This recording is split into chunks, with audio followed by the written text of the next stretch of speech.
Los primeros arqueólogos no eran partidarios de estudiar objetos sexuales. Cerca del Valle de los Reyes, en Deir el-Bahri, los obreros de Deir el-Medina erigieron un enorme templo mortuorio para la reina Hatshepsut.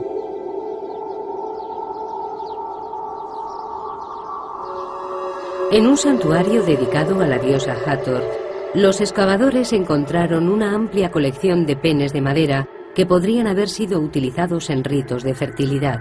Desde su descubrimiento han permanecido almacenados en el Museo Británico. Estos son algunos de los penes de madera encontrados en las excavaciones del templo de Hathor de Rabawi a principios del siglo XX. Fueron encontrados en cestas colocadas alrededor del santuario y, por supuesto, no fueron referenciados con los informes originales de las excavaciones. Todavía no está claro en qué contexto se utilizaban o cuál era su función.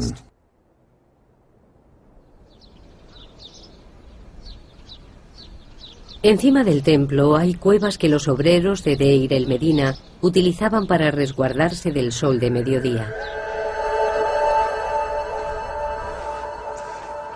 En una de ellas encontramos una pintura del antiguo Egipto.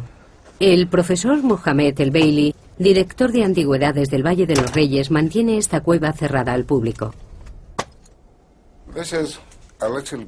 Esta es una pequeña gruta o cueva donde se pueden observar dibujos representando escenas de contenido sexual. Los obreros que trabajaban en el templo se protegían del sol en estas cuevas durante los descansos y durante estos ratos libres se divertían. La imaginería explícita estaba presente en la vida egipcia desde los templos reales hasta las cuevas de los obreros. Pero hasta ahora nadie ha averiguado el motivo.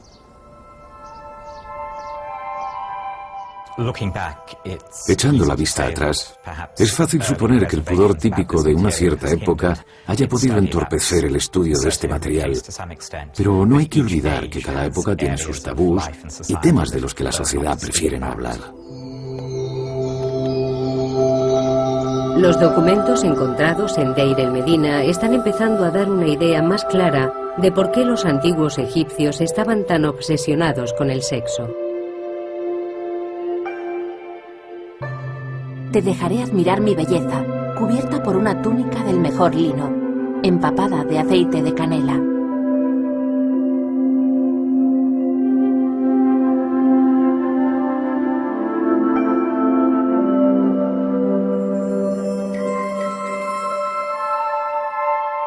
Noche, eres mía para siempre, ahora que mi maestra ha venido a mí.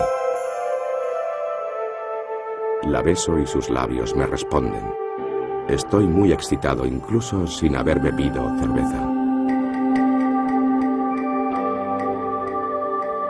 Los fragmentos de poesía amorosa y la imaginería encontrada en Deir el-Medina sugieren que este era un pueblo en el que el sexo no era un tema tabú.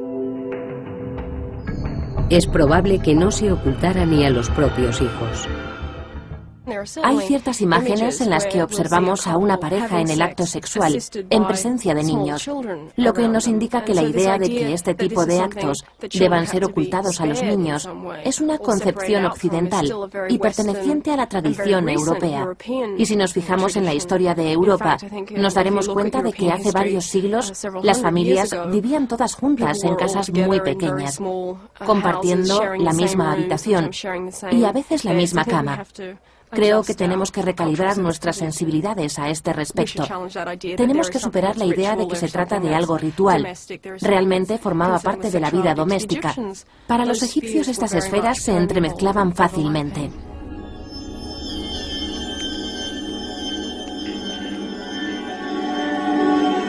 Cuanto más se examinan los hallazgos de Deir el-Medina, más evidente se hace que Egipto era un lugar en el que la depravación sexual no estaba criminalizada.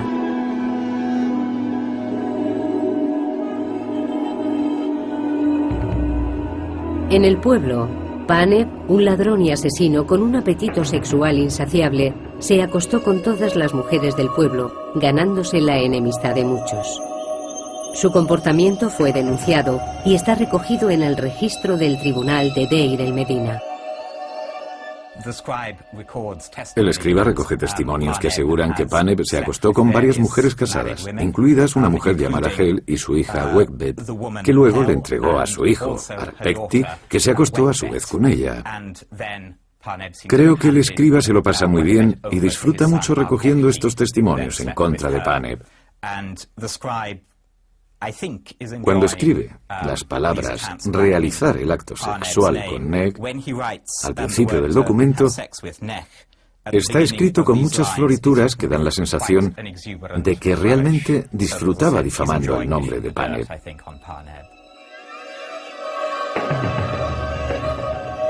Pero su conducta solo fue objeto de registro, pero no de castigo. En la actualidad, este tipo de acto sería considerado un crimen, pero no en el antiguo Egipto. Se trata de algo repudiable y vergonzoso, pero demostraban una actitud muy práctica al respecto. El adulterio era algo común, y por ello no merece el castigo de la muerte. El matrimonio parecía ser frecuente, pero los registros del pueblo dan fe de que el divorcio también lo era. De lo que se trata realmente es de matrimonios en serie.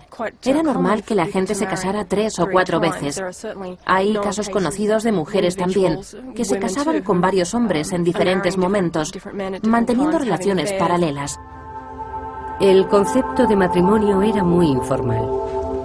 La frase utilizada para referirse al matrimonio era encontrar casa juntos. No había ceremonias, simplemente vivían con su pareja. No había códigos civiles. El matrimonio no estaba regulado. Lynn Meskel ha descubierto algunas modalidades de convivencia en Deir el-Medina que hoy resultarían sorprendentes.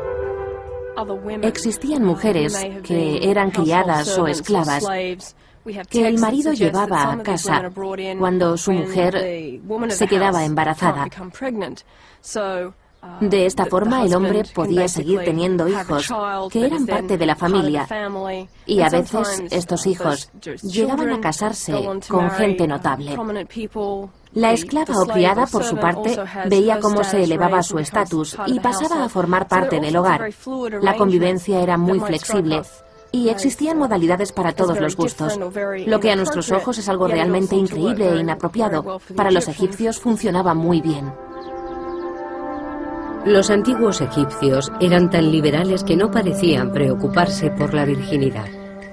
En muchas sociedades posteriores, la virginidad constituía un requisito esencial que debía ser respetado hasta el matrimonio. En el antiguo Egipto no existía tal creencia. No hay mención específica en los textos que poseemos al respecto de la virginidad, de los hijos ilegítimos o relativos a cuestiones de paternidad. Se hace tanto hincapié en la fertilidad y la capacidad de tener hijos, que no había razón por la cual llegara a establecerse una discriminación de ningún tipo respecto al sexo, como más tarde se implantaría en las sociedades medievales. Hasta dónde llegaba este énfasis de la fertilidad es algo que todavía no está muy claro. Algunos expertos han sugerido que existía una actitud en la que se aceptaba cierto nivel de promiscuidad. En el hermético mundo de la corte del faraón se llegaba a pensar que incluso los dioses mantenían relaciones homosexuales. Los textos literarios conservan mucha información acerca de la sexualidad y la manera en que se contemplaba en la vida cotidiana. Es posible que la primera frase de coqueteo de la humanidad apareciera en un papiro, uno en el que un dios trata de seducir a otro. Es una de las primeras situaciones de flirteo homosexual de la historia del mundo, donde un dios llega a decirle al dios Horus: «Me encanta tu trasero». Nefwi, Wiki. Al igual que con el adulterio, hay gran cantidad de referencias a la homosexualidad en los textos literarios del antiguo Egipto, pero no hay constancia de personajes históricos que fueran homosexuales. Sin embargo, existe una tumba en Saqqara de 2 hombres llamados Neakhum y Nuhotep, que eran los peluqueros de uno de los reyes del antiguo reino de Egipto, y siempre se ha pensado que mantenían una relación. Homosexualidad, adulterio y divorcio, considerados como desviaciones por las religiones posteriores. Pero en Egipto los valores sexuales parecían más relajados.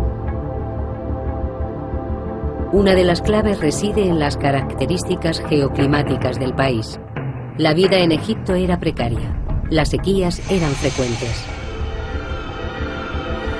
La mortalidad infantil era muy alta. La fertilidad de la tierra y de sus habitantes era una preocupación constante. Los egipcios no podían ser restrictivos ni siquiera en materias sexuales. Todas las representaciones de la actividad sexual son positivas.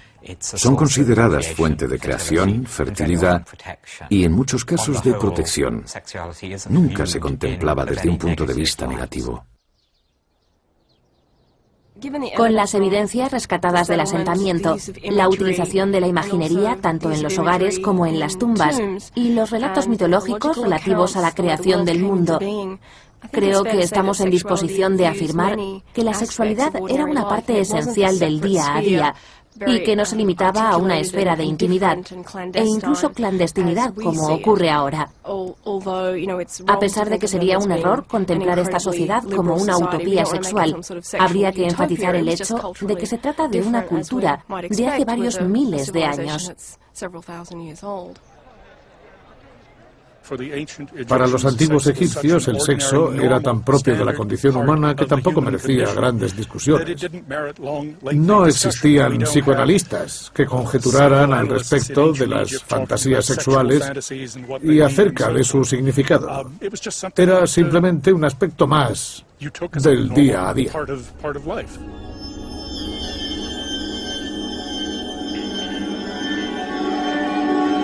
Los antiguos egipcios estaban lejos de sentirse acomplejados o culpables respecto al sexo. Por el contrario, el temor que existía era el de la infertilidad. El faraón podía contar con el apoyo de los dioses, pero la gente corriente no tenía acceso a los templos reales. Tenían que conformarse con recurrir a dioses menores y a la magia.